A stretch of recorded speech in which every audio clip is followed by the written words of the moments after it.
assalamu alaikum yobe mbimi hay ben nantangal don namgal tawtebe e der johli dunde bawadama tiagal yettude Allah julde rasul sallallahu alaihi wasallam yettude nene baba yettude ben khalifa men dine kame ada yettude rendo fulbe kala ben jebi en ko be pini tv tawtebe der e bo leydi kala en jettibe en jarmibe en nyaagmi duwa en nyaagmi bi yafuya de wonnon so o hunde juuti Allah ne wala kono gongon sakki hakkunde mon pini tv ko gonga hakkunde mon pini tv ko gillitigi won don fa tabarakallah ha joni jaggube ben be goppani ben mi jattani tiagal on calminamo ñaganama jam on mbiyama juma mubarak yo Allah hokken barke ñalawma hokkenna ganda kay jabanden kala ko rewa Allah ndande do yontere jabanden fa tabarakallah kala ko tata en wo fa en Allah yo yafu en mi mbiyon juma mubarak artude filan don ganda ko arwanire wattam wala men dernier numéro de la semaine Revue Des Titres jayne ko leydi Sénégal kambe kala be ngati ko odon fono dawrugol équipe bu ngal yidon sumoji législative eno wayno pré campagne fuddi mono hanni ni sabu jayde leydi Sénégal ko mabbe ngati o yewi askan wi be no bokko yakar jaggu yewi dal benno dum de woni ko tawta don ay odo subaka nguditirten ko jayde las be ngati ko natal on mo ganda ko ho maire mo jigen soro horejo yewi askan wi woni Ousmane Sonko e natal Khalifa Ababakar Sall eno wayno de be mbi ko do sa ene jibino fewi hakkunde tig ganda de don terde yewi askan wi ya dum ko sababu de waze bo hormade on parité on dossier mabbe wadi rejeté ena wayno ganda ko addi jibore kewdo sabi ni ganda ko ciot mami ko ngi kewdi e di don ganda ko de don terde en jalte galay sa secti janna jeya kanyum wi ko tout ce qui nous arrive révèle des calculs politiciens ou kalko way hebdebe ko be en be ganda ko jodor hobe ko mijoji ci ke mijoji mon buri mijoji wodbe be ena wayno dum de woni ganda kay sababu dum ko hande yane mabbe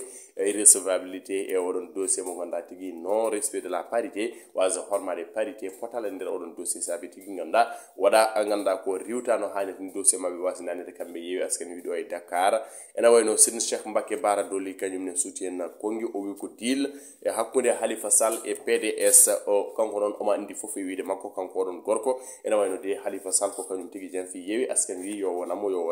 Abdoulaye Diouf Sarr e wadbe ganda ha jonde e yidde mo wenna ko yewi askan wi wor jeedi don sumgoji do e Dakar dum ko tawten der don jayni lasa jayni enquête be ngati odon coalition yewi askan wi be ko les germes de l'implosion ali tigi ganda koy wattam ganda koy fusde wala bienna ganda ko di don baggi ngori koy fusde wala kallamba woni koy tasde ben tokkindirnobe yaadnobe di don sungoji local mbele tigi ma ke fartagi yadude di don sungoji législative won ko nandi kambe jaynden kobe enquête be ngati di don investiture législative be bi ko menace uji ganda ko fondement odon coalition kala ngena nana ganda ko mona wala mbeden ne mbada sikrule fondo wadde organiser ganda tigi artide kono de odo sa ko jiborti tawte hakune mabbe Khalifa Sall on woni mo be jofi al hali tigi ya wazebe tigi jabanete de don na gede kono kay odo lista yewa askan wi do e Dakar mbele ma jogornade dum ko namdal ko de odo sa jibore ine hakune mabbe no khanir ni irrecevabilité be no boko yakar jurisprudence mo gaku Malika gaku en wona ko en souci en kongi dum ne tawi nder don jeyne kete jeyde Sud Quotidien article odon bras de fer hakure tigi ganda ko do lista yewi askan wi e di don jeedi di siège nganda ko département de Dakar benno yewi askan wi en pré campagne e odo sa kambe kala hay goto mabbe joda ko hay goto mabbe desta bagnade nganda ko campagne uddite ngam hebono di don sumuji odo sa kambe kala be tawe odon terrain e wiide jani ko be Sud Quotidien jagal kan be ngari natal on mo gonda ko président Macky Sall subino mo yo do odo liste nationale mo bene boko yakar soxna Mimi Touré en wayno non natal mako tawte e ngoron hello tawde jande Sud Quotidien yadde tigi on mer mo jigen so Ousmane Sonko on mo gonda ko kanyum do liste yewi askan wi national yewi askan wi pouvait trouver une consolation sur la liste nationale de Dakar e wiide mabbe ganda kay ya hayso tawi be diwtama to habe mbawi tigi danje to be multi wala ben to be gitti mete mabbe e wiide be don jani ko be Sud Quotidien les échos e odo subaka arti koy oɗon gorko mo gonda tigi wite ko Cheikh Amara ɓe mbi ko waɗama inculpé a sababu noon ko extorsion de fonds faux et usage de faux ala haali tigi ko ɓreye ɗum noon tigi ganda ko fayi mo jungo walla mbiyen ɗum woni ko jofa on juge d' instruction Mamadou Seck ƴetti pellitel hankiya ganda kay ala haali makko kanko Cheikh Amara ko yowitno on milliard jokkunoɗo hakkude makko e Samuel Sarr ene wayi noon ɗum woni sababu ganda tigi ya jofogol makko e ala haali justice kanko Cheikh Amara o fof umiri ko ɗiɗo na milliard uji ɗiɗi ɗi ganda kay jeeno ɗum ko on fabde soppi Bamou Karim maître Abdoulaye Wade ɗi ganda nanama e cukkiri ko na ɗum ko ender hela jobande ɗum jande les échos ɓe garti koye oɗon wiiteɗo Pala Sambe e Joseph Sarr ɓen ɓe ganduɗa tigi ko terɗe yeewi askan wi kañumen kala ganduɗa ko mbaɗi sacrifié ko mbaɗi koye mum retiré nder oɗon liste fof de ko yo yeewi askan wi dañ no natiri walla mbiyen yo jeeyi ɗiɗon sugngoji gollon doggol ɗo e Dakar ɓe jaaɓi wadde démissionné kamɓe ɗiɗo kala Saliou Sarr noon on gorko jaatigui oɗon gadduɗo kaɗon jiiɓore kala par ce que sababu o noon koye fof koye makko ummi a jonde secti janti kañumne ronkama yo deƴƴu saabu kungi mum tawi nder ndeɗon jeyne musalla mo wondi faade tigi ganduɗa kayya ko o wase nadde oɗon liste e wiide de ko ɗeɗon terɗe e ganduɗa ko hujude mumen e dawrugol walla mbiyen hujude men yidde fof ɓaftude fof nawa ɗum saabi ganduɗa ko heeɓiɓe hande ko heeɓiɓe e wiide Cheikh Tidiane jeeyi Vox Populi e oɗo subaka arti koya Ousmane Sonko ene wayno noon suuti kongi faade président Macky Sall ɓe mbi ko Sonko brûle les mandats ene wayno noon arti oɗon focus des mandats o wi ko ganduɗa ko je ne réfléchis pas en second mandat ce n'est pas mon problème o miijaki miijo hebde mandat ɗiɗaɓa kono de kanko yo ardu ndiɗon leydi so ardima tigi ndiɗon leydi haqqille makko wonta haqqille makko wonta e ɗiɗon mandaji o wi noon hooreji leydi suuta kongi wiide ganduɗa kayya fof noon ko mandaji ɗi kokkuɗon kam ɗi enen ɗaɓɓiɗi ɗum ɗon ko gacce wonande mawɗo leydi e wiide makko kanko sidna Ousmane Sonko kono ɗum ko ɓe gaari natal wallu e Pape Djibril Fall ɓeɗon tigi ganduɗa wallu Sénégal Pape Djibril Fall ganduɗa dossier mon mbaɗama validé ma jeegollon doggol ɓenni oɗon testa no hanit ni ene wayno ɗum ɗon tigi woni ko tawte e nder ndeɗon jayde ganduɗa kay Vox Populi en tawi noon natal oɗon mo ganduɗa wiyete Moundiaye Cissé mo ganduɗa tigi suuti kongi faade on maire mo Dakar Barthélémy Diaz quotidien de Madiambal Diagne o arti ganduɗa kay koye on jagorɗo gueɗe nder leydi Sénégal Félix Antoine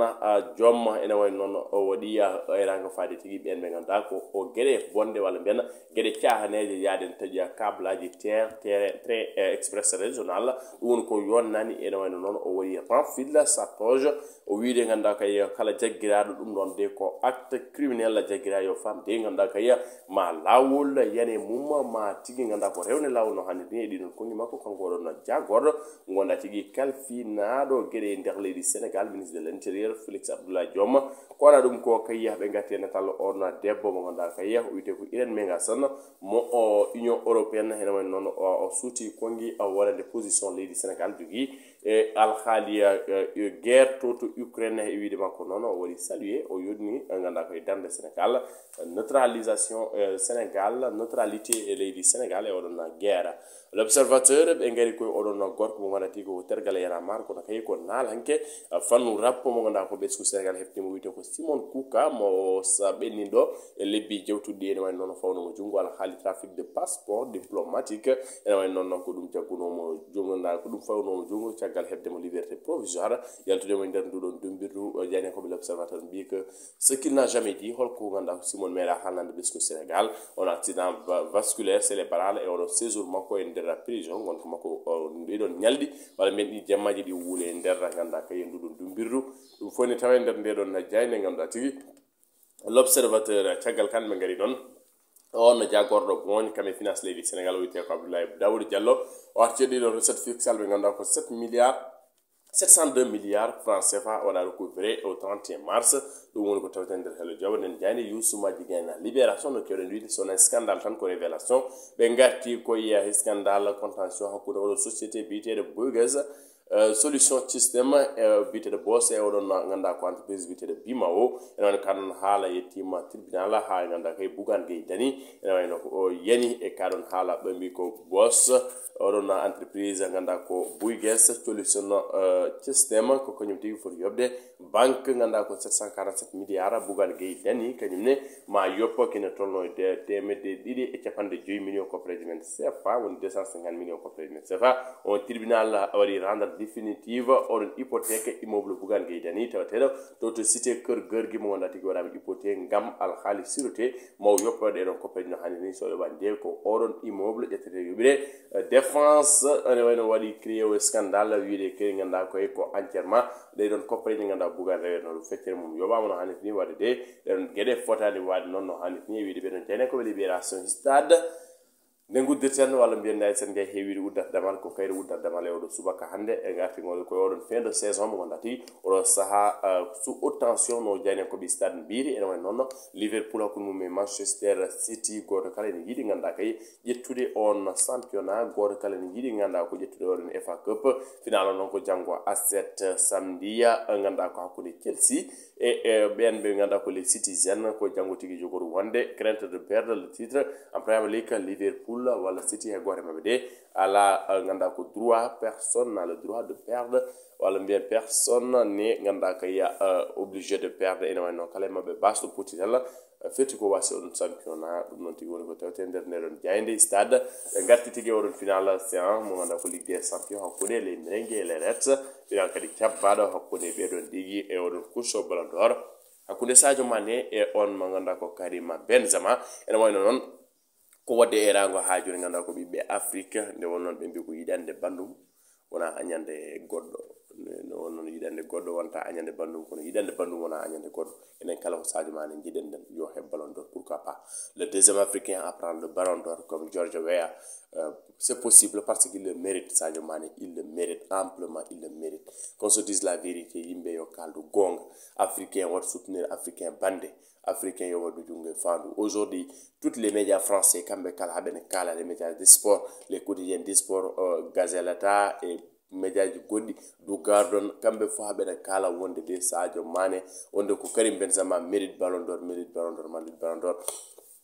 sikki ala on gorko mo ganduɗa ko kañum hokki possibilité leydi mum yo wat qualifié coupe d'Afrique des nations hokki leydi mum possibilité ganduɗa ko yo wat entamé oɗon compétition hokki leydi mum possibilité yettade dawal ganduɗa ko final hokki leydi mum possibilité ƴettude oɗon final ganduɗa ko hokki leydi mum possibilité wadde retourné mondial une seconde fois hokki ganduɗa ko kolo mum possibilité par ce que hande Liverpool sa itti Sadio Mané mi sikku ala ko hedoro par ce qu'il a fait tant de choses ala gueɗe ɗe wonani donc nak ɗiɗon titraji ɗi o jogui hande bon voilà maximum minimum de respect wadde erango e ɓen ɓe ganduɗa ko kañumen toɗɗo ballon d'or toutes les critères sont réunis pour ko heb ballon d'or ma joni heddi ɓesgu Sénégal onon kala nduɗon yo heb mo ganduɗa ɗum ko wiyete Ligue des Champions heɓa oɗon FA Cup o ƴetta oɗon Premier League so tawi ɗum fo rendi Sadio Mané ƴetti ɗiɗon kala hokka ha ballon d'or pamede ha joni yaw ene heddi hakkude men ɓen tugoɓe pamede ha joni ganduɗa ko considération ara ɗon donc eɗen ñaago Allah ya barkal juma yo Sadio Mané heb ballon d'or et c'est le souhait de tous les Sénégalais et aussi bon manko wutti ballon d'or bi ko non tigi yimɓe mbiyata enen fof nennen mbaɗen haɓɓe mbaɗen jungue fano gaddinoɗon ballon d'or ko yettude ɓen kala ɓe ganduɗa tigi ɓooyi namdade Aissane Ndiaye ne yettina salminago kala e saha mi salmini on mi juurima ko wayno Aboubacry Ndiaye to Walo Fendo ko wayno ganduɗa ko Ceerno Ly voilà mi salmini mi juurima ko wayno Mamam Lello yo aussi enen kala onon kala mi salmini mi juurima kono kay on mo ganduɗa ko o debbo mo mbolo birane walla notama jenjoli Sédhiou Souley walla pourquoi pas ha waɗa ɓere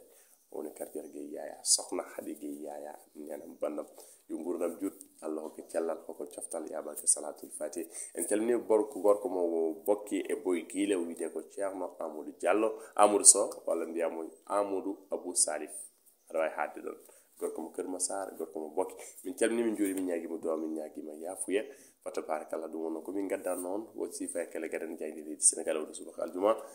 bandira musidɓe tedduɓe to kamara to henno ton ko Ibrahima Thiombane wondude Massour So ɗo e haalirde ko Moussa Nia heɗiyankoɓe Pindi TV juma mubarak